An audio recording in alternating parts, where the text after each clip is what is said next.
안녕하세요. 대기업에서 레저 산업을 담당하고 있는 김기동입니다. 자, 롯데 렌탈 저와 함께 살펴보도록 할 텐데요. 롯데 렌탈 같은 경우에는 전일 코스피와 코스닥이 급락하다 보니까 이에 따른 영향으로 롯데 렌탈도 급락하는 모습을 보였죠.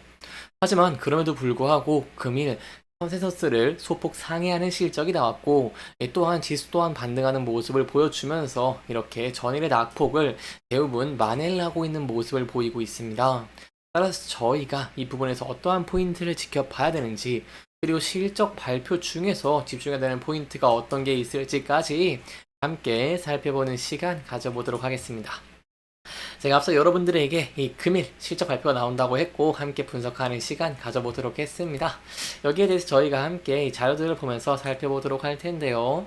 일단 매출액 같은 경우에는요, 6,962억 원을 기록하는 모습을 보여주면서 전년 동기로 봤을 때 1.1% 증가하는 모습을 보였습니다. 영업이익 같은 경우에도 758억 원을 기록을 하면서 전년 동기 대비로 봤을 때 12% 감소한 모습을 보이기는 했지만 좀 기대치를 웃도는 모습을 보였다라고 할 수 있겠습니다. 사실 실적에 대해서 저희가 좀 중요하게 봐야 되는 부분들이 어떤 게 있냐라고 한다면 컨센서스를 상회할 수 있을지 여부가 굉장히 중요하죠. 이러한 상황에서 원래 컨센이요, 매출이 6,913억 원이었고요, 영업이익이 752억 원이었습니다.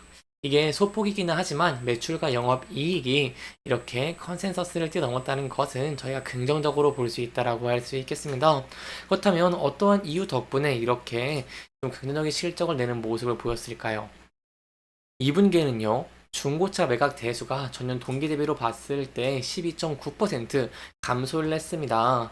하지만 본업인 렌탈 사업에서의 성장세에 대해서 조금 긍정적인 포인트가 많이 발생했다라고 할 수 있겠는데요. 이 렌탈 사업에서 발생하는 영업이익 같은 경우에는 전년 동기 대비로 봤을 때 9.7%나 증가하는 모습을 보여줬고, 전체 영업이익 내 비중도 58%를 차지하는 모습을 보여주면서 작년 2분기와 이렇게 비교를 해 봤을 때 중고차 매각 이익을 앞서는 모습을 보였다라고 할 수 있겠습니다. 그렇기 때문에 이렇게 렌탈 분의 확대가 되면서 저희가 실적 개선이 가시화되고 있는 부분들을 확인을 할 수가 있고, 이에 따라서 롯데 렌탈은 신성장 전략으로 지난해 3분기부터 중고차 매각을 축소를 했고요. 체질 개선을 위해서 좀 많이 노력을 했는데, 이러한 일시적인 실적 감소가 2분기를 기점으로 좀 반등하는 모습을 보여줬고, 3분기부터는 더 긍정적인 실적들을 저희가 기대해 볼 수 있겠다라고 설명을 드릴 수 있겠습니다. 조금 더 구체적으로 보도록 하겠습니다. 일단 오토 장기 렌탈 같은 경우를 살펴보시면은요, 2분기 같은 경우에는 이렇게 증가를 하는 0.1% 증가를 하긴 했지만 이렇게 순증을 달성을 하는 모습을 보였고, 대당 단가 같은 경우에도 3.2% 증가하는 모습을 보였다라고 할 수 있겠습니다. 또한 매출과 영업이익 같은 경우에도 2.5%, 1.3% 증가한 모습을 보였죠. 또한 이 오토 단기 렌탈 같은 경우에도 매출과 영업이익이 이렇게 5.2%와 40%나 증가하는 모습을 보였다라고 할 수 있겠습니다. 또한 오토 단기로 봤을 때 저희가 제주도뿐만 아니라 이 단기 기타, 1단기 대륙, 월간 단기 보험 대차 등 이 좀 오토 단기 렌탈 전반에 걸쳐 실적이 좀 개선되는 모습을 보였다라고 할 수 있겠고요. 이 그린카 같은 경우에는 이제 롯데 렌탈이 전략을 짜면서 이 상반기는 좀 개선된 움직임을 기대하고 있기 때문에 여기에 대한 여부들은 저희가 좀 함께 지켜봐 주시면 좋을 것 같습니다. 그리고 이제 개인 고객의 재계약이라던가 이 계약 연장이 있죠. 바로 리텐션율이라고 하는데요. 이런 리텐션율 같은 경우에도 26.5% 증가라는 모습을 보여줬습니다. 그리고 이 중고차 렌탈 같은 경우에도 이 전 동기 대비 147%나 상승을 하는 모습을 보여주면서 차량 인가 대수와 영업이익이 년 대비 증가한 모습을 보였고, 이로 인해서 이제 저희가 향후 긍정적인 전망들을 좀 기대 가능한 요인들이 점점 가시화되고 있는 모습들을 확인을 할 수가 있다라고 할 수 있겠습니다. 그리고 제가 앞서 여러분들에게 말씀을 드린 바와 같이 이제 그리니카 같은 경우에는 이 실적 개선과 제도약에 대한 성장 전략이 있는데요. 이 적자가 소폭 축소가 되고 있다는 점은 좀 긍정적이라고 볼 수 있겠고요. 그리고 여기에 더해서 상반기부터도 기대 가능한 포인트가 있기 때문에 여기에 대한 내용들은 저희가 함께 지켜보는 것이 중요할 것 같습니다. 이제 저희가 좀 중고차 매각과 좀 수출 비중 좀 함께 살펴보도록 할 텐데요. 이제 제가 좀 말씀을 드리고 싶은 게 매각 대수는 롯데 렌탈의 전략으로 인해서 매각 대수가 12.9% 감소를 했죠. 하지만 수익성 확보를 위해서 좀 수출을 늘리는 모습을 보였습니다.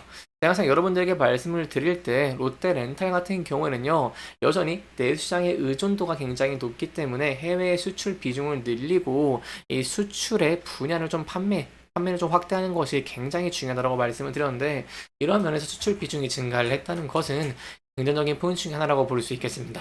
이 수출 비중이 전 동계적으로 봤을 때 2.5%나 증가한 모습을 보여줬죠. 그리고 여기에 더해서 이제 3분기 이후에는 여러분들 말씀을 드리는 이 UAE의 현지 법원을 통해서 좀 직접 수출이 본격화 될 것으로 기대가 되고 있기 때문에 이러한 중고차의 매각 실적도 더 개선되는 부분들로 저희가 기대해 볼 수 있겠다라고 볼 수 있겠습니다. 여기까지 저희가 실적에 대한 내용들 함께 살펴봤습니다. 이제 마지막으로 저희가 차트적인 부분 함께 살펴보도록 할 텐데요. 롯데 렌탈 같은 경우에는 이제 향후 긍정적인 전망들을 많이 보유하고 있다 보니까 전일 코스피의 급락에 따른 여파에도 불구하고 전일의 하락폭을 대부분 만회를 하고 있는 모습을 보여주고 있습니다. 그렇다면 저희가 향후 추가적인 상승을 위해 지켜봐야 되는 부분들은 두 가지가 있다고 볼 수 있겠죠. 첫 번째는 전일의 하락을 봤을 때 이 지수가 반등을 지속할 수 있을지 여부라고 볼 수 있겠고요. 두 번째로 중요하게 봐야 되는 부분들은 이런 롯데 렌탈의 신성장이 점차 가시화가 되면서 3분기부터 좋은 실적을 낼 수 있을지 여부가 굉장히 중요하다고 할 수 있겠습니다. 제가 이번 이 성장에 대한 내용들은 제가 앞서 말씀을 드린 바와 같이 점차 눈에 띄고 좀 가시화되고 있는 모습을 보이고 있기 때문에 여기에 대한 내용들은 함께 추적해 나가시는 게 좋을 것 같고요. 따라서 지수에 대한 내용 좀 간단하게 설명해 드리도록 하겠습니다. 일단 지수 같은 경우는 현재 미국의 경기 침체에 대한 우려가 있습니다. 최근에 이제 금리 인하에 대한 기대감이 공존하고 있는 상황에서 FOMC 미국의 금리를 결정하죠. 연준에서 이제 고용을 굉장히 중요하게 본다라고 밝혔는데 이러한 고용 관련 지표가 굉장히 둔화가 되는 모습을 보이면서 시장의 경기 침체에 대한 우려가 굉장히 증가를 했습니다. 이렇다 보니까 지수 자체가 아시아 증시가 많이 하락을 한 모습을 보여주기도 했죠. 하지만 그럼에도 긍정적인 포인트가 이제 어젯밤이죠. 미국에서 7월 ISM 서비스업 지수를 발표를 했는데 이 경기 침체가 이 생각보다 그렇게 크지는 않다. 그런 둔화 경기 침체가 되는 것들이 이 생각보다는 우려가 너무 크다라는 생각들이 많았고 그로 인해서 미국 증시도 연약 후강 장세를 조금 보였고요. 그리고 한국 증시 같은 경우에도 반등을 하고 있는 긍정적인 모습을 보여주고 있다고 할 수 있겠습니다. 따라서 이러한 기조가 좀 지속될 수 있을지 여부가 굉장히 중요하다고 볼 수 있겠고요. 이러한 면들을 저희가 지켜보기 위해서는 향후 미국의 지표들이 이 경기 침체를 가리키지 않는지 이 미국 경제가 연착륙을 할 수 있을지가 중요하기 때문에 여기에 대한 여부는 제가 좀 여러분들에게 항상 좀 간단하게라도 설명을 드리도록 하겠습니다. 따라서 이러한 면들이 해소되면서 주가가 지속적으로 반등하는 모습을 보여야 된다고 한다면 앞선 지지 라인이었죠. 하지만 이탈하면 저항 라인으로 바뀝니다. 그렇기 때문에 금일 같은 경우에도 소폭 저항을 받고 있는 모습을 보이고 있는데 이 부근대를 돌파를 할 수 있을지 여부나 함께 지켜보시는 게 중요할 것 같고요. 이 돌파 후에는 저희가 앞서서 저항을 받았던 이 이평선과 얽혀져 있는 이렇게 지지 저항 라인대를 돌파하면서 추세가 전환될 수 있을지 상승세를 지속할 수 있을지 여부를 함께 지켜보시는 게 중요할 것 같습니다. 다만 이 부근에서 저항을 받고 하락을 하는 모습을 보이게 된다고 한다면 이 매물대가 쌓이는 부근에서 소폭 지지를 받은 모습을 확인할 수가 있죠. 따라서 이 부근대에서 지지를 받을 수 있을지 대한 여부도 함께 지켜보시는 게 중요할 것 같습니다. 이렇게 이번 영상에서는요, 저희가 롯데 렌탈의 실적적인 부분들 그리고 향후 추가적인 반등 지속을 위해서 어떠한 부분을 지켜봐야 하는지까지 함께 짚어보면서 진행을 했고요. 해당 영상은 개인적인 의견이 많이 들어갔기 때문에 투자자분들의 주관적인 생각과 해당 내용을 토대로 현명한 선택을 하시면 좋을 것 같습니다. 이렇게 영상 잘 보셨다면 다음 영상도 시청해 주시길 바라면서 오늘 영상 마무리하도록 하겠습니다. 끝까지 시청해 주셔서 감사합니다.